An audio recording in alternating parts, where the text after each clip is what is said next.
Bonjour à tous, bonjour à toutes, bienvenue sur la chaîne Déclic. Aujourd'hui, on va parler de Meta qui met en place un nouvel abonnement qui s'appelle Meta Verified à destination de Facebook et d'Instagram. C'est juste après le jingle, c'est parti.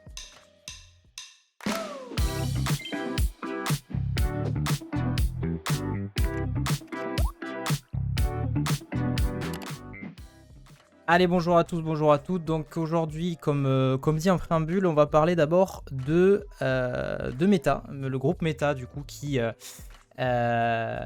possède en fait, qui est la maison mère on va dire de Facebook et d'Instagram entre autres. Je crois qu'ils ont WhatsApp aussi si je ne me trompe pas. Et qui à leur tour, après Twitter, lance également une formule payante, un abonnement.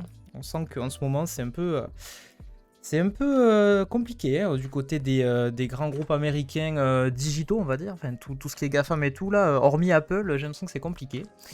Et donc, ils lancent un abonnement, donc on regardera ça rapidement. J'ai un deuxième article, donc un premier du blog du modérateur, un deuxième du siècle digital, juste pour compléter, parce qu'il y avait un paragraphe intéressant. Ensuite, on parlera de Twitter. Donc, on va d'abord faire toute la partie social media, comme ça on fait tout d'un coup, et après, je vous embête plus avec ça, entre guillemets. Et donc, on enchaînera avec Twitter. Twitter qui stoppe la double authentification par SMS à moins de payer, à moins d'être un utilisateur payant via Twitter Blue. Très étonnant, mais voilà. Bon, ils évoquent des raisons de sécurité, on regardera ça ensemble. Ensuite, Instagram également qui lance une nouveauté qui est plutôt intéressante, j'ai trouvé. Donc ça s'appelle les canaux. C'est quelque chose qui existe plus ou moins déjà sur le réseau Telegram, sur l'application Telegram si vous connaissez. Et quelque chose qui va être très très intéressant, notamment si vous faites de la création de contenu, voilà, avec de la communication vraiment one-to-many, vous allez voir, c'est hyper cool. Et puis ensuite, on quittera les réseaux sociaux et on ira du côté de Figma, puisqu'il y a beaucoup, il y a pas mal de nouveautés, des grosses nouveautés qui sont apparues. J'ai vu ça hier soir quand je préparais ma matinale. Et puis ces deux derniers articles, je vous les garde au chaud, mais c'est vraiment si jamais on a le temps, parce que je pense que déjà à tout couvrir, on va avoir pas mal de choses, donc voilà. Écoutez, je vous propose les amis qu'on démarre sans plus tarder et que on lance cette matinale sur ce premier article, donc un article du blog du modérateur. Comme d'habitude évidemment, n'hésitez pas à réagir dans le chat, à mettre un peu vos réactions. Et comme ça, j'y reviens. Je lis rapidement l'article pour un peu introduire le sujet. Et puis ensuite, je reviens sur vos commentaires et vous me dites un peu ce que vous en pensez. Alors, cet article du blog du modérateur qui nous parle de Meta qui lance Meta Verified, donc un nouvel abonnement pour les créateurs. Alors, je commence à lire déjà pour rentrer un peu dans le sujet. Hello Olivier, coucou à toi.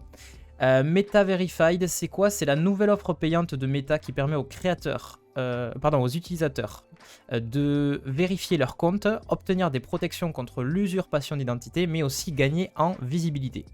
Meta Verified est avant tout à destination des créateurs. Les entreprises ne sont pas éligibles à cette offre pour le moment, mais la firme indique vouloir étendre cet abonnement à une audience plus large à l'avenir.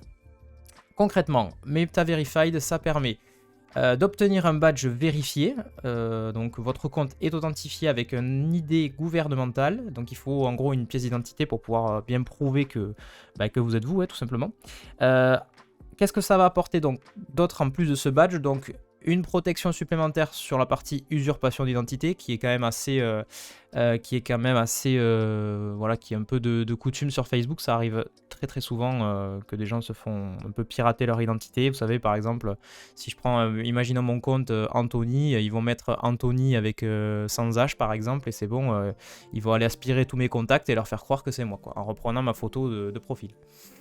Donc plus de protection contre l'usurpation d'identité, une assistance en cas de problème, donc vous pouvez parler à une personne réelle si vous rencontrez un souci avec votre compte, plus de visibilité et de portée. Alors là c'est intéressant, votre compte est susceptible d'apparaître dans les recherches, les commentaires, les recommandations. Donc ça, sans le i, dit Olivier, oui, pour le bonjour, j'avais compris, t'inquiète. Donc plus de visibilité et de portée, ça fait tout à fait écho. Je ne sais pas si vous vous souvenez, sur une précédente matinale, on avait parlé du fait que Twitter Blue, justement, risquait de faire monter un peu plus les commentaires des profils ayant Twitter Blue. Donc ça veut dire en gros une espèce de discrimination basée sur est-ce que je paye ou pas. Et c'est quelque chose qui, moi, personnellement, j'avais trouvé ça un peu discutable, on va dire. Puisque en fait déterminer, enfin pour moi le but aussi des réseaux sociaux c'est tout l'intérêt et la richesse des réseaux sociaux c'est la partie création de contenu et juger de l'intérêt d'une création de contenu uniquement sur est-ce que tu payes ou pas, je trouve ça discutable. Après, vous me direz, déjà, le système de publicité, c'est déjà plus ou moins le cas. Hein. C'est-à-dire qu'il y a des gens, ils vont créer une vidéo intéressante qui va pas trop popper, et puis il y en a d'autres, ils vont faire une vidéo pas ouf, et en fait, ils vont tellement mettre du budget dans les ads et ce genre de trucs, fatalement, ça fera aussi une discrimination. En tout cas, voilà, ils partent aussi sur ce principe-là, plus de visibilité et de portée, et puis ensuite des fonctionnalités exclusives, des options qui pour vous permettre de vous exprimer de manière unique. Bon, personnellement déjà, dans ce type de fonctionnement, de fonctionnalité, pardon, je trouve que ça fait un petit peu, bon ok, on voit que ça passe au niveau de Twitter, on voit que le public est prêt à payer un abonnement, etc. Mais en réalité, l'apport derrière, je le trouve pas si dingue que ça. Peut-être que ça a plus d'intérêt, on va dire, pour des gens qui potentiellement voilà, ont un compte type entreprise ou autre avec de forts enjeux de communication type grosse boîte ou autre. Mais en tant qu'utilisateur lambda, sachant qu'en plus ils disent que c'est pas pour les boîtes, j'ai du mal un peu à piger quel va être l'intérêt, mais bon, pourquoi pas. Après, j'imagine qu'ils vont développer un peu l'offre et le côté justement, hop, vous avez des fonctionnalités en moins si vous payez pas et en plus si vous payez. Mais voilà, on a l'impression que ça prend vraiment, ils emboîtent le pas de Twitter. Ensuite, qui peut accéder à Meta Verified et à quel prix? Meta déploie son nouvel abonnement en Australie et en Nouvelle-Zélande dans un premier temps. Meta Verified est accessible à partir de 11,99$ par mois pour un achat sur la version web et 14,99$ par mois pour un achat sur iOS et Android, le coût le plus élevé en raison des commissions des App Store. Puisque comme vous le savez, quand vous faites des achats in-app qu'on appelle, c'est-à-dire que quand vous avez une application par exemple, vous la déployez sur un store, sur le store d'Apple ou d'Android, pour qu'elle soit accessible au grand public. Si jamais vous faites des achats dans l'app, ce qu'on appelle des achats in-app, tout simplement, c'est commissionné. Et du coup, ils se rincent un petit peu là-dessus, quoi. Donc, généralement, ce que font typiquement les gens qui mettent des abonnements, c'est que... alors, je l'ai pas vu, moi, sur... Je trouve qu'on l'a surtout vu là récemment avec Twitter et tout. J'ai pas de cas, moi, en tête de gens qui auraient fait ça. Mais en tout cas, c'est un peu le parti qu'ils ont pris. De compenser, en fait, cette commission qui est de l'ordre de 30%, si je me trompe pas, pour directement, en fait, pour... voilà, en fait, si jamais vous passez par les applications mobiles, ça va être en fait ça va être un prix plus élevé, 14,99 versus 11,99 pour compenser ces fameux 30%. Margot qui dit sur les réseaux sociaux essayent de se renouveler et de trouver d'autres moyens de se rémunérer, point d'interrogation. Ils essayent de faire payer les créateurs de contenu au lieu de les rémunérer et de les remercier de faire vivre leur réseau. Alors, ta remarque est intéressante et voilà, si vous nous suivez un petit peu sur TikTok ou sur YouTube notamment, sur LinkedIn également, on poste pas mal d'actualités type actu en moins d'une minute. Et vous constaterez ces derniers temps qu'il y a eu pas mal justement de questions là-dessus, de gens, enfin pas de gens, mais en fait on constate qu'au niveau des réseaux sociaux, de plus en plus, disons que le contexte économique est très compliqué, voilà, et il y a eu beaucoup de licenciements, ce genre de choses, et en fait, on a la sensation qu'ils essayent de chercher des modèles alternatifs, que la pub ne suffit plus, peut-être parce que effectivement, on est arrivé au bout d'un système, et puis il y a aussi le fait que c'est ultra concurrentiel. Hein. Si vous prenez par exemple, TikTok, qui n'était pas dans le paysage il y a encore quelques mois de ça, slash années, je pense que TikTok ça fait quand même maintenant on parle plus d'années. C'est une nouvelle concurrence qui apparaît sur les réseaux et qui fait du mal à Instagram par exemple, qui avait pignon sur rue il y a jusqu'à pas très très longtemps. Donc si vous avez moins de monde, ça veut dire moins de trafic, donc moins de pubs et de coûts par clic, et donc potentiellement moins d'argent qui rentre. Additionné à ça, donc ça fait une très bonne transition avec ce paragraphe-ci que je m'étais mis de côté du siècle digital. Qui, bon, c'est pas grave, on va et vient un peu dans l'article, mais comme je l'ai quand même pas mal lu, j'arrive à peu près à piger dans quel sens on peut tourner la chose. Et donc, si tu couples à ça le fait qu'effectivement, il y a de plus en plus notamment de de systèmes de protection de données notamment, et voilà, où il faut soumettre à l'utilisateur en fait est-ce que oui ou non il veut être traqué, etc., etc. Et bien tout ça c'est de l'argent en fait qui s'envole et qui avant était un game pour eux, et voilà. Et donc typiquement, c'est ce qui a marqué dans cet article du siècle digital. Ils mettent cette annonce intervient dans une période compliquée pour Meta, qui a vu son chiffre d'affaires annuel baisser pour la première fois de son histoire et qui a également eu une importante vague de licenciements, blablabla. En plus de la récession économique, l'entreprise est grandement affectée par l'App Tracking Transparency mise en place par Apple.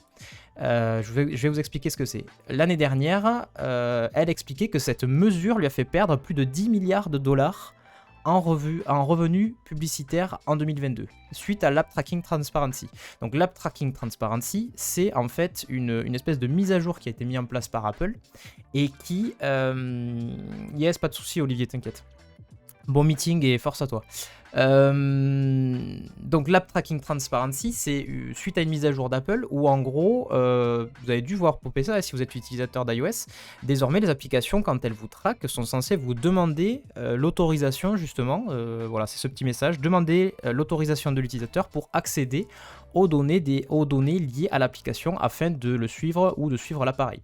Et ça, c'est un truc qui est apparu donc l'année dernière et qui a eu un gros impact parce que typiquement, il y a des gens qui mettent non par exemple. Et donc, il y a un certain nombre de données et de choses qui vous traquaient jusqu'alors et qui ne peuvent plus aujourd'hui exploiter. Ça, c'est 10 milliards de moins de revenus en 2022. C'est énorme. Enfin, 10 milliards, je pense que même pour un groupe comme Meta, ça a des impacts quand même qui sont relativement importants. Donc, tu vois, Margot, pour répondre un peu à tout ça, je suis désolé, la réponse est un peu longue, mais entre le fait qu'il y a une concurrence de plus en plus forte, le fait aussi que le contexte économique est compliqué, puisque l'un des premiers budgets, je t'apprends rien, quand les entreprises doivent sacrifier des budgets en général, l'un des premiers budgets, ça va être le budget com, en règle générale. Et je te parle même pas de tout ce qui est réseaux sociaux. Plus le fait que voilà, il y a de plus en plus aussi de choses, et à très juste titre, parce que ce sont de très bonnes choses. Il y a de plus en plus de protection vis-à-vis des utilisateurs du tracking de données, etc. Le RGPD qui est arrivé, enfin, de plus en plus de lois aussi qui apparaissent. L'État légifère énormément pour protéger les utilisateurs. Ça fait qu'à l'arrivée, tous ces modèles qui sont basés purement sur de la pub, sur du tracking de données, etc., ils arrivent un peu à la fin d'un cycle. Et ils arrivent on arrive clairement à un moment critique où ils se doivent de se renouveler, de tenter de nouvelles choses pour pouvoir faire en sorte que de survivre, tout simplement. Qu'est-ce que je voulais vous dire pour refermer un peu sur cet article? Oui, donc 11,99 sur la version web, 14,99 sur les stores. Et donc dernier paragraphe, le modèle d'abonnement devient une source de revenus de plus en plus exploitée par les plateformes sociales. En juin 2022, Snapchat dévoilait son abonnement paiement Snapchat Plus. En novembre dernier, Elon Musk déployait Twitter Blue, son abonnement payant pour obtenir les très convoités coches bleues de vérification. Ce n'est donc pas anodin que Meta se lance aussi sur ce modèle en début d'année. Donc ça veut bien dire que... en fait, il n'en fallait pas beaucoup, il fallait qu'il y en ait un qui emboîte le pas, j'allais dire, et tous les autres se sont engouffrés dans la brèche. Donc voilà, je pense que ça a été un peu une solution. Alors, est-ce que c'est une solution de facilité ou est-ce que c'est une solution qui est nécessaire? Hello Bob, bienvenue à toi. Je ne sais pas, mais en tout cas, on sent qu'il y a une espèce d'appel d'air et que tout le monde s'engouffre un peu là-dedans. Je réfléchissais à un truc. Oui, c'est TikTok aussi. TikTok, par exemple, si vous suivez, donc ce que je vous disais, si vous nous suivez sur TikTok ou sur YouTube avec nos shorts, nos vidéos shorts, j'en ai publié une il n'y a pas longtemps, c'était hier en fait, où justement TikTok, on en avait parlé sur une matinale, met en place, devrait mettre en place, en tout cas ils y réfléchissent très sérieusement, un système de paywall, c'est-à-dire qu'il y aurait une partie du contenu qui serait payant. Alors certes, ils argumentent en disant que c'est pour les créateurs de contenu, pour les attirer, pour qu'en gros il y ait d'autres sources de revenus pour les créateurs de contenu, mais à côté de ça, vous inquiétez pas, eux aussi vont se rincer au passage. Ça, j'en ai aucun doute. Voilà pour ce premier article, donc Meta, voilà, tous les gros, j'ai l'impression maintenant, se sont mis un peu ont emboîté le pas, on va dire. Donc Twitter, Meta, Snapchat, TikTok, etc. Tous commencent à envisager en fait des parties payantes pour exploiter leurs services. Voilà, si vous n'avez pas plus à dire, moi non plus, on enchaîne avec l'article suivant, on se prend pas la tête. Et donc du coup, l'article suivant est un article du blog du modérateur. Le blog du modérateur qui nous dévoile que Twitter et donc sa double authentification par SMS a été un peu remis en cause. Et donc la double authentification, si j'affiche les articles, bien sûr que si, regarde. C'était pour voir si vous suivez, je voyais que personne ne réagissait, tu vois, et ça a bien marché. Merci Bob. Donc la double authentification par SMS devient payante, que faire? Alors Twitter du coup qui annonce ça parmi moult nouveautés qu'on peut suivre, hein, parmi le feuilleton, je pense qu'on doit être à saison 6, épisode 17. Donc nouveauté, en fait, une nouveauté qui apparaît du côté de Twitter, l'authentification 2FA, donc le double facteur, pour celles et ceux qui seraient peut-être pas à l'aise avec ce concept-là. L'idée, c'est que quand vous accédez à un service, typiquement vous vous connectez à Twitter ou peu importe, en plus de votre mot de passe, vous ayez une deuxième façon de vous authentifier, de montrer que vous êtes bien vous. Et l'une de ces façons, qui est très classique, c'est qu'on vous envoie un code par SMS, vous rentrez le code et comme ça on sait bien que vous êtes vous.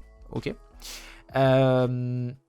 Sauf que du coup, l'authentification par SMS pour le 2FA est remis en cause du côté de Twitter et ne serait plus accessible que pour les abonnés Twitter Blue, donc que pour les gens qui payent. Alors je lis rapidement l'article. Twitter sous le règne d'Elon Musk continue de monétiser des fonctionnalités gratuites jusque-là. Après le badge bleu certifié, après l'API Twitter, c'est au tour de l'authentification à 2 facteurs par SMS de devenir une fonctionnalité payante. Celle-ci sera incluse dans l'abonnement Twitter Blue à partir du 20 mars. Alors eux avance un article un argument qui va au-delà de l'aspect lucratif, je dirais, de la chose. Ils argumentent plus sur un côté sécuritaire, on va dire. Je sais pas si ça existe ce mot, mais enfin, en tout cas, en lien avec la sécurité. Donc leur argument, c'est de dire, bien qu'il s'agisse historiquement d'une forme populaire de double authentification, nous avons malheureusement vu des acteurs malveillants utiliser et abuser de cette méthode basée sur le numéro de téléphone. C'est pourquoi à partir d'aujourd'hui, nous n'autoriserons plus les comptes à s'inscrire à la méthode 2FA par SMS, sauf s'ils sont abonnés à Twitter Blue, justifie Twitter dans son blog post, puisque donc fin de citation, puisque en gros, si vous vous rappelez bien, normalement Twitter Blue, quand vous voulez accéder à Twitter Blue, il y a une forme de vous êtes censé en fait justifier de votre identité. Alors je sais plus comment est-ce que ça se passe exactement, mais en gros quand vous prenez l'abonnement, il y a toute une procédure, on va dire, pour bien justifier que vous êtes vous et que vous prétendez pas être quelqu'un d'autre. Donc hormis ces personnes effectivement qui auraient été identifiées grâce à Twitter Blue, plus de double authentification par SMS. Conséquence, Twitter demande aux comptes qui avaient activé cette double authentification par SMS de la supprimer avant le 19 mars pour éviter de perdre leur accès à Twitter. Donc on peut voir effectivement le petit message ici. La plateforme indique aux utilisateurs qu'ils peuvent toujours utiliser des applications d'authentification et les méthodes recourant à une clé de sécurité. Voilà, donc ça c'est une nouvelle plutôt étonnante. Après, est-ce qu'on y croit ou pas, je sais pas. Est-ce que c'est vraiment pour des raisons de sécurité? Ça peut s'entendre, j'avoue que je suis pas suffisamment spécialiste sur la question, mais en tout cas, ça, ce que je vois là, c'est que ça rajoute, on va dire, une corde à l'arc de Twitter, de dire, prenez mon abonnement de Twitter Blue qui commence petit à petit à s'étoffer avec beaucoup plus de fonctionnalités accessibles uniquement de façon payante. Donc si jamais vous voulez continuer à faire de la double authentification, mais que vous ne voulez pas prendre un Twitter Blue, il y a quand même des alternatives. Vous pouvez notamment utiliser une application d'authentification. Donc grosso modo, une application d'authentification, comment ça se passe? Vous téléchargez une appli, donc il y en a qui sont cités, hein, Google Authenticator, Microsoft Authenticator, Twilio, OT, voilà, bon bref, il y en a quelques-uns qui ont un peu pignon sur rue, on va dire. Moi personnellement, j'utilise OT par exemple. Et donc en fait c'est une application, vous allez scanner en fait une première fois un QR code quand vous dites je veux passer par une application d'authentification, vous scannez un QR code et en fait vous avez une espèce de chrono qui je crois que c'est toutes les minutes on va dire, génère un nouveau code et c'est ce code que vous allez devoir entrer quand vous voulez justifier que vous êtes bien vous. Voilà. Donc, il y a la possibilité de passer par une application d'authentification. Et puis, il y a une autre alternative, utiliser une clé de sécurité, donc connectée à votre ordinateur ou qui se synchronise avec votre appareil mobile quand vous vous connectez à Twitter.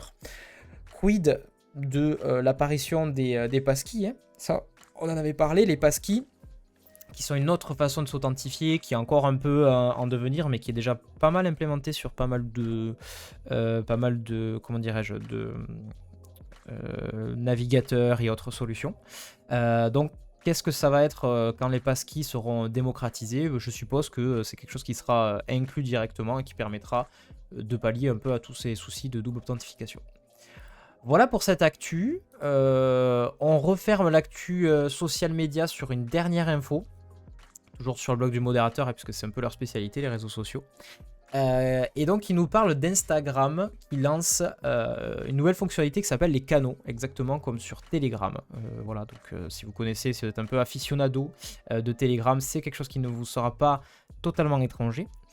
Donc l'idée, c'est que l'idée de ces canaux de diffusion, c'est que ça va être de la communication qu'on dit one to many, c'est-à-dire en gros, c'est le créateur ou la créatrice qui va communiquer en direction de sa communauté, mais pas forcément dans l'autre sens. Donc je vous explique. Ce que dit l'article, Instagram vient d'annoncer une nouvelle fonctionnalité nommée Broadcast Channels, soit canaux de diffusion en français. Cette nouvelle option permet aux créateurs de contenu de proposer un nouvel espace de discussion, un canal, au sein duquel ils peuvent partager avec leurs abonnés du texte, des images, des gifs, des messages vocaux, des sondages. Ok, alors attendez, il faut que je vérifie un petit truc. Ok, c'est bon. Donc voilà, on peut partager tout un tas de types d'infos, des textes, des images, des gifs, des messages vocaux et des sondages. De leur côté, les abonnés des créateurs en question ont uniquement la possibilité de réagir aux messages avec des emojis et de répondre aux différents sondages. Donc c'est vraiment une communication qui est, je dirais, qui va depuis le créateur ou la créatrice vers sa communauté uniquement. Donc eux, la commune ne peut que réagir avec des emojis ou répondre aux différents sondages. Voilà, ça ne va que dans ce sens-là. Pour l'instant, les canaux de diffusion sont accessibles sur Instagram et seront également disponibles sur Messenger et Facebook dans les mois à venir. Bon, ça c'est l'annonce de Adam Mosseri, c'est souvent lui, c'est le responsable Insta, c'est souvent lui qui fait ce type d'annonce quand il s'agit d'Instagram. Donc en quoi est-ce que ça va être d'une grande utilité, notamment si vous faites de la création de contenu? Pour les créateurs de contenu, créer un canal permettrait de promouvoir du contenu plus facilement, de proposer des informations exclusives, mais aussi de faire participer la communauté à différentes prises de décision via les sondages par exemple. Autre avantage, il faut être abonné à un créateur pour pouvoir rejoindre son canal. Cela représente donc un nouveau moyen de gagner en abonnés. Voilà, parce que forcément, si vous ne faites pas partie du canal, vous n'aurez pas toutes ces infos un petit peu exclusives. Sachant que pour moi, on ne parle pas de notion d'argent, hein, c'est purement en gros un endroit un peu comme si ici par exemple on a un Discord, nous sur des clics, voilà, il y a peut-être des infos qui seraient exclusives Discord et si jamais vous ne rejoignez pas notre Discord, vous passez à côté de ça, donc forcément ça va vous donner envie. Où est-ce que j'en étais? Oui, donc autre avantage, blablabla. Du côté des abonnés, la participation à un canal, qu'est-ce que ça va leur apporter? Ça leur permettra d'appartenir véritablement à une communauté, donc renforcement du sentiment d'appartenance évidemment, et d'obtenir une certaine proximité avec son créateur de contenu favori. Voilà, puisqu'il y a un petit côté un peu... un peu proximité. En plus, si vous regardez un peu, c'est vraiment présenté comme si, voilà, comme je dirais un échange de messages. Ça fait un peu comme si, en gros, vous étiez directement en contact avec la personne en question. Qu'est-ce qu'il y avait d'autre à dire? Ouais, donc il parle d'un exemple. Donc prenons l'exemple de Mark Zuckerberg, par exemple, donc le fondateur de Facebook, qui annonçait l'arrivée des canaux de diffusion en lançant son propre channel. Donc en gros, il a fait le test directement. Il dit « Je lance ce canal pour partager des nouvelles et des mises à jour sur tous les produits et les technologies que nous construisons chez Meta.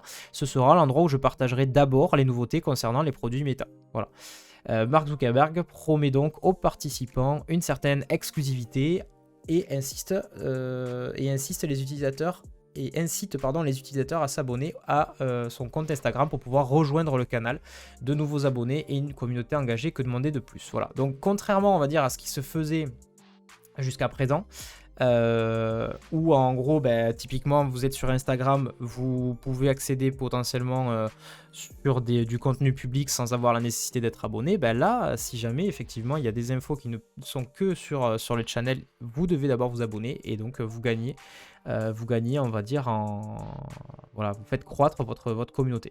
Donc c'est un principe qui est plutôt intéressant. Comme le rappelle l'article, par contre, c'est pas quelque chose qui a forcément été inventé par eux. Ça existait déjà du côté de Telegram. Du coup, si vous êtes un peu utilisateur ou utilisatrice de Telegram, c'est quelque chose qui existait déjà. Voilà, ça c'est un peu toute l'actu sur la partie réseaux sociaux, social media, pas mal de fonctionnalités qui ont popé. Est-ce que vous avez des réactions particulières, les amis? Je vois que tout le monde dort ce matin. Je peux comprendre, vraiment. On est milieu de semaine, c'est compliqué.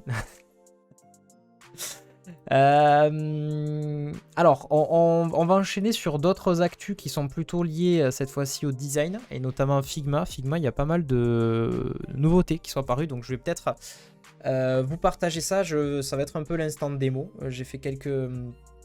je dirais quelques... en fait, j'ai préparé, on va dire, quelques exercices, entre guillemets, pour montrer un peu tout ce que je voulais vous montrer. Donc, la première chose que je voulais vous partager... hello Mine, coucou à toi. La première chose que je voulais vous partager d'abord, c'est un super thread qui a été publié par Sony. Donc, si jamais il y a des gens qui sont utilisateurs ou utilisatrices de Figma, franchement, ouvrez les oreilles et regardez l'écran parce que c'est le bon moment. Donc d'abord Sony qui nous partage on va dire 25 plugins Figma qu'il utilise. Donc Sony c'est un créateur de contenu qui fait notamment un genre de newsletter. Alors c'est pas une newsletter, hein, c'est sur Twitter, c'est un thread. Une fois par semaine en fait il partage un peu ses bons plans sur la partie design, graphisme, voilà, des tips, des astuces, etc.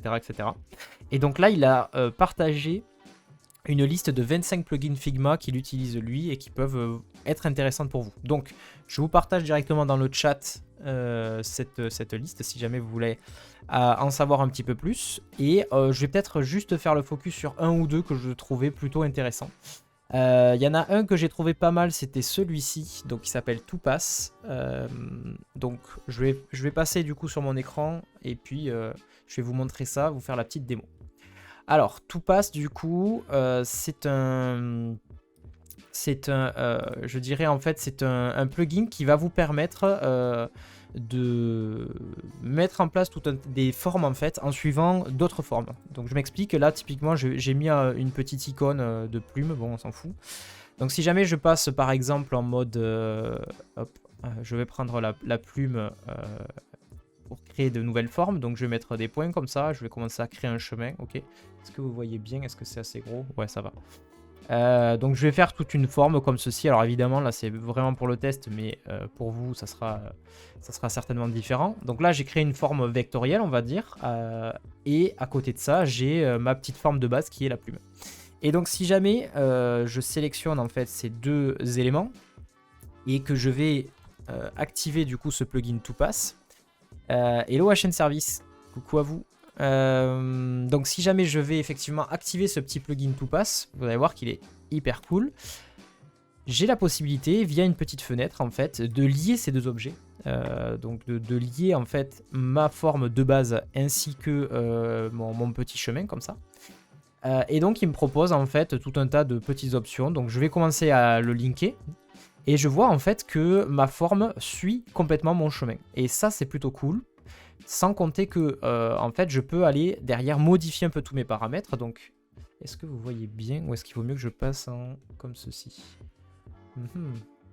Ouais, comme ça m'a l'air mieux. Donc, si jamais, par exemple, je peux modifier à la volée, effectivement, tous mes petits paramètres, ça, c'est plutôt cool. Donc, si jamais j'augmente, vous voyez que le nombre de plumes, le nombre d'icônes augmente et suit fondamentalement le chemin. Ensuite j'ai d'autres options comme par exemple je peux par exemple reverse la direction, donc choisir dans quelle direction est-ce que mes plumes vont se présenter. Je peux lui dire est-ce que oui ou non il doit suivre la rotation de la courbe. Donc voilà, si jamais je l'active, vous voyez qu'en fait la petite plume qui est ici, hop, dès qu'on arrive en fait dans le creux on va dire de ma boucle, hop ça tourne et ça suit en fait toute la rotation. Si je désactive, hop ça reste toujours dans le même sens. Donc je pense que voilà, pour les designers et designeuses, c'est un outil qui est plutôt intéressant. On a beaucoup de petites options. J'ai un peu joué avec hier, mais j'ai pas non plus poussé le truc. Voilà, on a des notions aussi d'alignement vertical si on veut créer des décalages par rapport à la courbe. Voilà, dans un sens et dans l'autre. On a de l'offset. Donc si par exemple, là en fait j'ai activé le fait que les éléments se disposent de façon à la même distance, mais si jamais je désactive, je peux dire, voilà, avoir un contrôle, on va dire, sur les espacements qui soient un peu plus précis. Voilà, j'ai les alignements vers le haut, vers le bas, etc. etc. Donc c'est un outil qui est quand même assez bien fichu, je trouve. C'est un plugin qui peut vraiment vous permettre de créer comme ça. Là, c'est une utilisation un peu bête, on va dire, bête et méchante, mais c'était plus pour vous montrer ce que savait faire le plugin. Mais dans un cadre prod, je pense qu'il y a beaucoup de cas où vous allez pouvoir comme ça en fait créer voilà, de l'illustration, ce genre de choses en vous servant de ce plugin. Donc celui-ci je voulais vous le montrer, je le trouvais plutôt intéressant, ça s'appelle Topass, mais je vous ai linké évidemment dans le chat, vous avez le lien directement vers le thread, comme ça vous aurez tout ce qu'il faut. Ensuite il y a un autre plugin qui était plutôt intéressant qui s'appelle Morph, que j'ai vu, donc attendez que je dise pas de bêtises. C'était celui... Je l'ai raté. Je vais trop vite. Eh bien, je suis bête ou quoi? Morph, où es-tu? Tac. Non, il était peut-être plus bas en fait. Hein. Voilà, c'est celui-ci, c'est le 21. Donc Morph qui vous permet d'avoir à disposition tout un tas de petits effets plutôt sympas. Je vais vous en faire la démo de l'un. Donc par exemple ici j'ai créé voilà, un plan avec des formes, une étoile, un carré, un triangle, enfin, peu importe. C'est vraiment pour le test. Et par exemple, je vais prendre un rectangle que je vais placer comme ça devant. Hop. Alors attendez, il faut que je le place comme il faut parce que sinon ça va pas le faire. Voilà. Que je vais mettre, mettons, devant, vous allez comprendre après. Et je vais aller faire appel à mon petit plugin Morph. Donc si jamais... Alors si jamais vous ne connaissez pas ce raccourci, c'est un raccourci trop cool, c'est Magi. Magi, ça permet comme ça d'aller rechercher des plugins ou des composants que vous avez créés ou des widgets. Donc voilà, moi c'est réglé sur plugin, donc voilà. Et donc du coup, si j'active Morph et je lui demande du coup de me faire un effet glacis, non c'était glacis, ouais c'était glacis. Hop, il me crée un nouveau carré, donc celui-ci j'en ai plus besoin. Il me crée un nouveau, je vais y arriver. Où est-il? Là. Un nouveau carré, celui-ci je n'en ai plus besoin, qui en fait va me faire un effet de glace, je ne sais pas si vous voyez, je vais zoomer un peu, sur lequel je vais pouvoir rajouter, aller un peu tweaker on va dire tous les effets, et donc rajouter peut-être plus ou moins de blur, donc plus ou moins flou, plus ou moins d'opacité également, voilà, si jamais je mets comme si c'est plutôt très opaque ou très transparent. Voilà, et ensuite régler un peu le blurriness qu'ils appellent, donc en gros c'est la quantité de flou. Et ça c'est plutôt cool parce que ben, voilà, l'effet par exemple, cet effet de glace c'est quelque chose qui a assez tendance et qu'on voit pas mal, mais qui est un peu relou en fait à faire quand vous connaissez pas trop l'outil. Donc là, je vous ai donné l'exemple du glace, mais il y en a plein d'autres. Vous pouvez faire des effets de néon, vous pouvez faire, enfin, il y a tout un tas d'effets en fait qui sont un peu embarqués avec Morph. Donc n'hésitez pas à aller tester ça pour voilà, avoir de façon préfaite et très rapide en fait des petits effets comme ça. Cet effet de flou, par exemple, moi ça me fait penser souvent, il y en a qui le font sur les menus par exemple. Quand vous avez un menu, vous descendez en fait dans votre page et vous voulez en fait avoir quelque chose qui soit délimitant, on va dire, mais pas trop présent. Et donc vous mettez ce type de flou, on va dire, en arrière-plan de votre menu, par exemple. Cool le plugin, dommage qu'il ne change pas la forme existante. Alors il y a un plugin, alors quand tu dis il change pas la forme existante, est-ce que tu peux être plus précis? Parce que il y a un plugin aussi qui peut-être t'intéressera, je vais pas forcément le tester ici mais qui est plutôt cool, qui s'appelle Wrapit et qui te permet justement d'aller faire de la déformation beaucoup plus complexe. Remarque que je peux vite fait le tester parce que c'est pas très long. Si par exemple je prends ma petite étoile ici pour te montrer, hop, et que je vais activer Wrapit, alors ça marche sur tout, ouais, même sur du texte et tout, c'est vraiment assez puissant. Je run le truc, ça te permet comme ça d'avoir un nombre de points que tu peux mettre plus ou moins complexe, donc tu peux mettre par exemple 12 points, 16 points, 8 points, 4 points, bon imaginons on teste avec 12 points, et ensuite tu peux dire ton interpolation, est-ce que c'est plus ou moins déformé ou pas. On va rester sur ces trucs basiques, et donc à partir de là, tu as des petites coches comme ça, donc moi j'en ai défini 8, et tu peux venir faire des déformations plutôt poussées Hop. Alors, moi, je fais n'importe quoi, hein, évidemment. Mais voilà. Dans un cadre prod, il y aura certainement des applications sur ce genre de choses. J'applique mon résultat et boum, j'ai directement le truc qui est appliqué ici. Plutôt pas mal. Celui-ci est plutôt cool. Et il fait partie justement de cette liste. Et ça marche aussi avec du texte. J'ai testé avec du texte, ça fonctionne. En fait, ce qu'il fait, c'est qu'il vous vectorise. En gros, il vous transforme le texte comme une forme et du coup, il le déforme exactement comme ce type de forme ici. Bob, bah du coup, comme tu as dit, quand tu utilises morph, il crée une forme au lieu de modifier l'existante. Ah oui, d'accord, ok, j'ai compris. Ouais, alors je sais pas si c'est moi peut-être qui est mal utilisé. Fais voir, attends. Je vais tester, peut-être qu'il y a une option sur ça, parce que, tu sais, j'ai pas non plus... Enfin, j'ai testé globalement le truc, mais peut-être que je suis pas allé dans toutes les... Ouais, il y a un effet de glitch aussi, il y a du gradient, il y a des reflets, enfin bref, il y a quelques effets sympas. Mais ouais, t'as peut-être raison. Ouais, effectivement, il crée... Alors après, c'est bien et c'est pas bien, c'est-à-dire que c'est pas bien parce que ça te le remplace pas sur le coup, mais à la fois, peut-être que ta forme, tu veux t'en servir pour d'autres trucs. Typiquement, l'effet de reflet, en fait, en gros, c'est si je veux mettre un reflet sur ce carré, je vais pas tester celui-là, on va tester en live. Hop. Ben là, pour le coup, ça m'embête un peu si jamais il me le dégage mon carré, puisque l'intérêt d'un reflet, justement, c'est d'avoir quand même une forme de base. Si je tweak un peu le truc, alors ça se voit pas tellement, je pense, là, sur le... Hop. Ça se voit pas tellement sur le stream, je vais vous zoomer un peu, histoire que vous voyez. Mais ici, en fait, voilà, c'est ça l'effet de... Bon, je l'ai pas très bien géré là parce que le rouge sur fond noir ça se voit pas du tout. Mais en gros, si par exemple là tu veux faire effectivement un reflet, t'as tout intérêt à garder ton carré de base, tu vois. Si jamais tu le fais péter, bah du coup ça peut être un peu compliqué quoi. Fais voir, je peux pas le voir sur un autre morph reflet. Si je baisse la distance. Ah non, bon, il faudrait que je le teste plus en profondeur, mais tu vois l'idée. Tu vois l'idée. Voilà, donc pas mal de petits plugins comme ça sympa. Après, il y en a un aussi, Memoji. Je vous teste ça vite fait et puis on enchaîne. Hop. Donc Memoji, c'est pour pouvoir en fait, typiquement, donc là, imaginons que ça, c'est ma page. Et que en gros, voilà, j'ai mon équipe, par exemple. Hop. Mon équipe. Mais que bah, typiquement, j'ai pas les photos. Puisque souvent, quand on est dans un cadre prod, on n'a pas directement les vrais assets.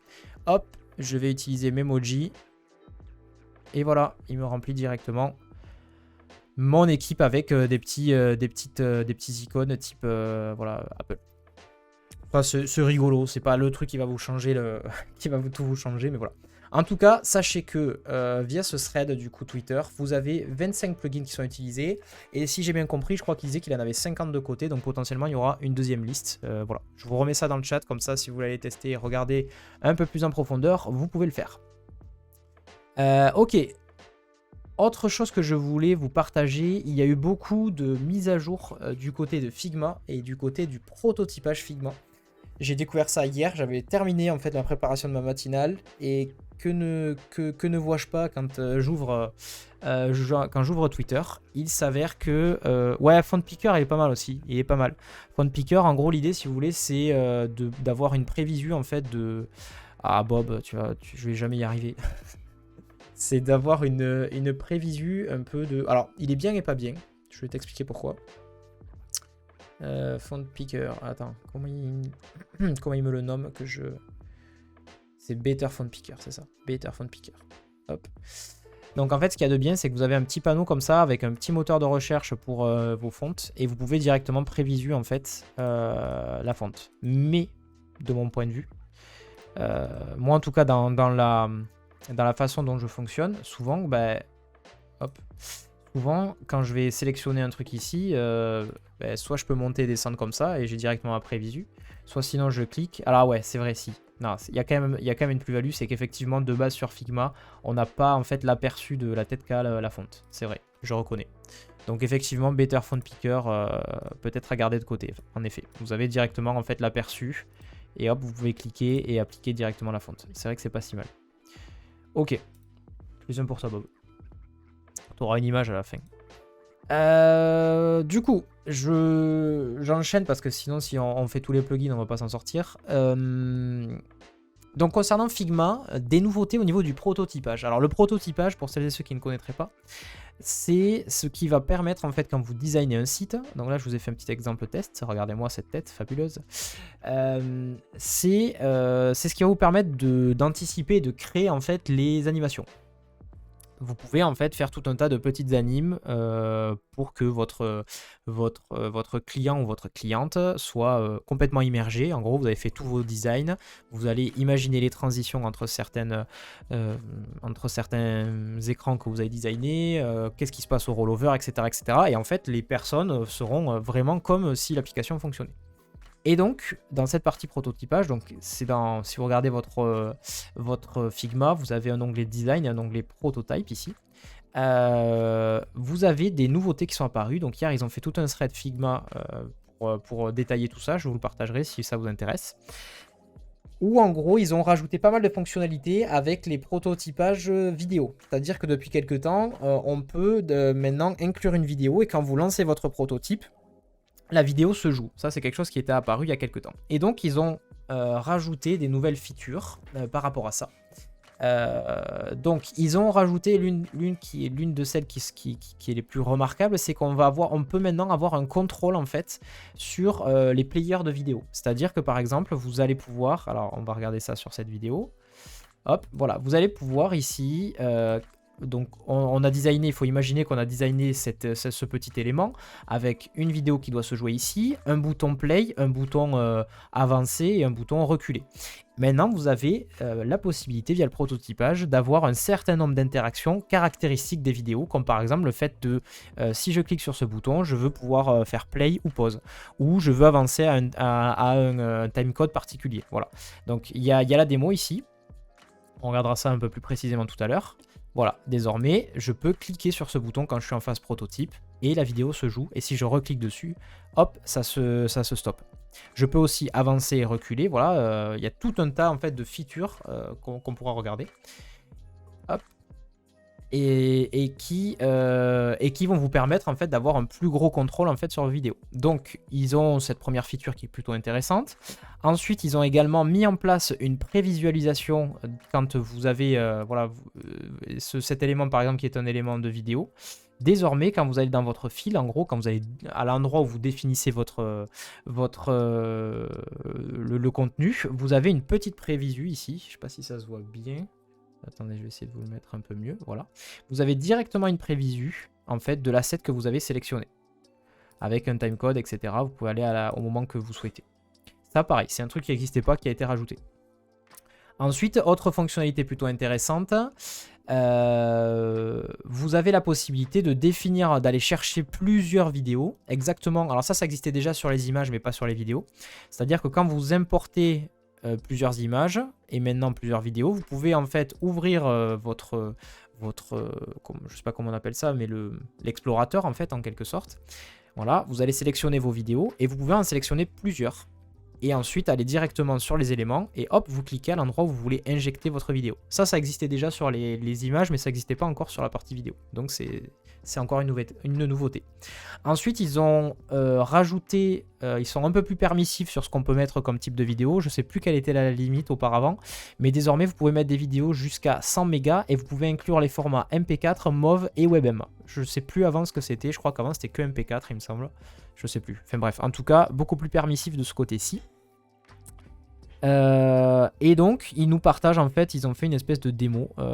Donc moi, j'ai fait une démo rapide, vous voyez. J'ai designé un élément dans lequel j'ai injecté effectivement ma vidéo. Sachez que l'option vidéo n'est disponible, je crois, que si vous êtes en plan professionnel, il me semble. Je sais plus. Enfin, en gros, je crois qu'il y a c'est pas accessible à tous. J'ai designé un élément play, pause, etc. Et quand je vais passer en phase de prototypage, hop, on peut voir ici que j'ai lié mes éléments et j'ai défini en fait que sur le clic, ça aurait le comportement play pause et celui-ci, ça aurait le comportement mute unmute. Donc si jamais je lis mon prototype ici, boum. Meta, la maison mère de Facebook et d'Instagram. Voilà, je peux faire pause et play. Bon, j'ai fait deux fois la même feature en fait sur le même bouton, mais on s'en fout. Et je peux couper le son ici. Meta, la maison mère de et le remettre. Voilà, donc vous voyez que ça fonctionne plutôt pas mal.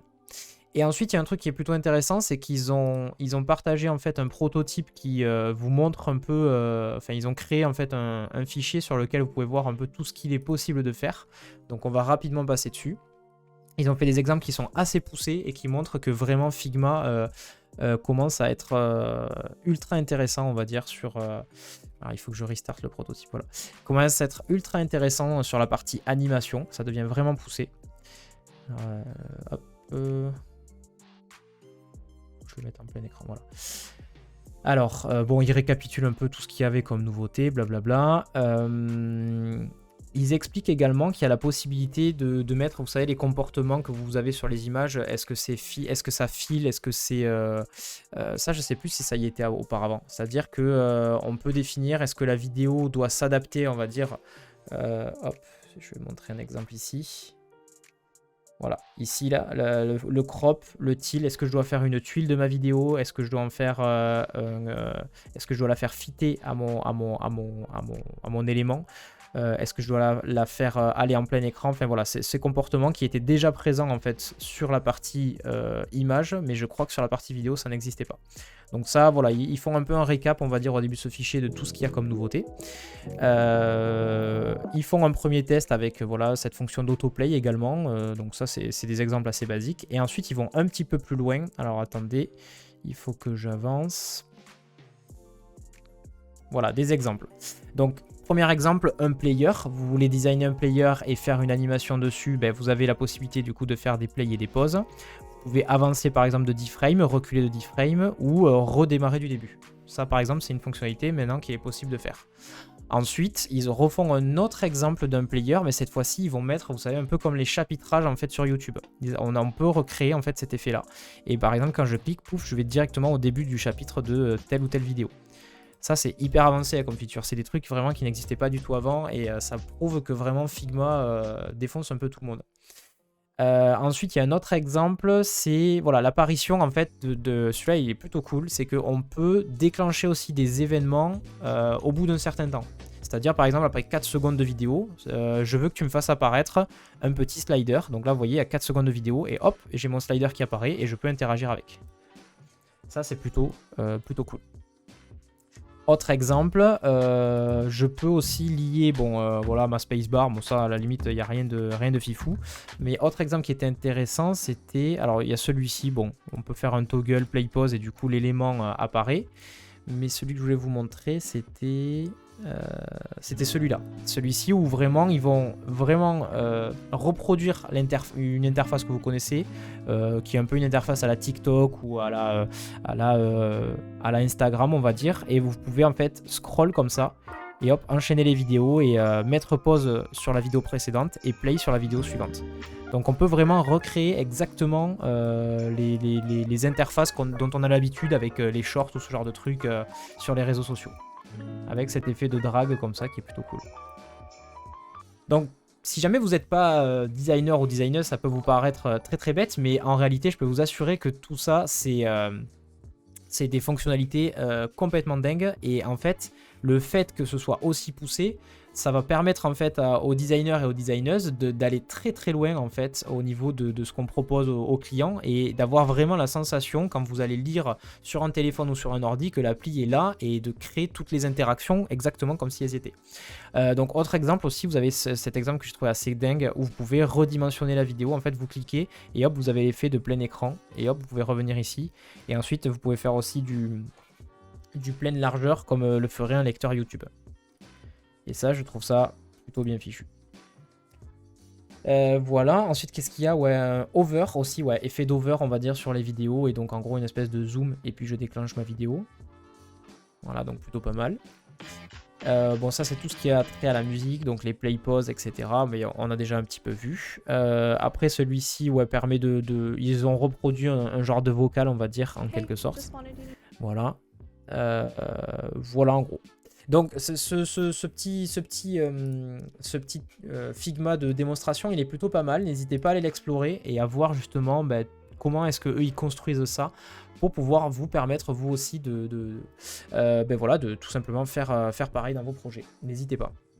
Alors, je vous partage le lien direct vers le thread Twitter de Figma. Ça vous permettra d'aller explorer ça.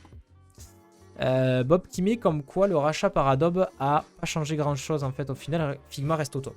Alors après, modulo le fait que potentiellement c'est des features qui étaient déjà dans les cartons. C'est pas impossible, tu vois, que en gros ce soit des choses qui existaient déjà auparavant et qui sont sorties là. Je pense que c'est plus sur la longueur qu'on verra si effectivement oui ou non le rachat d'Adobe aura eu un impact ou pas. Voilà les amis, écoutez, ça fait pas mal d'actu, je vois qu'il est quasiment 9h30, le temps pour moi quand même de vous parler d'un ou deux derniers trucs après cette actualité riche au niveau design. J'ai vu donc sur le blog Nouvelles Technologies qu'il va y avoir une nouvelle fonctionnalité dans Google Meet, il va y avoir des arrière-plans virtuels à 360 degrés, je sais pas si vous avez, si vous avez entendu parler de ça, donc en gros il y a un exemple ici de un GIF.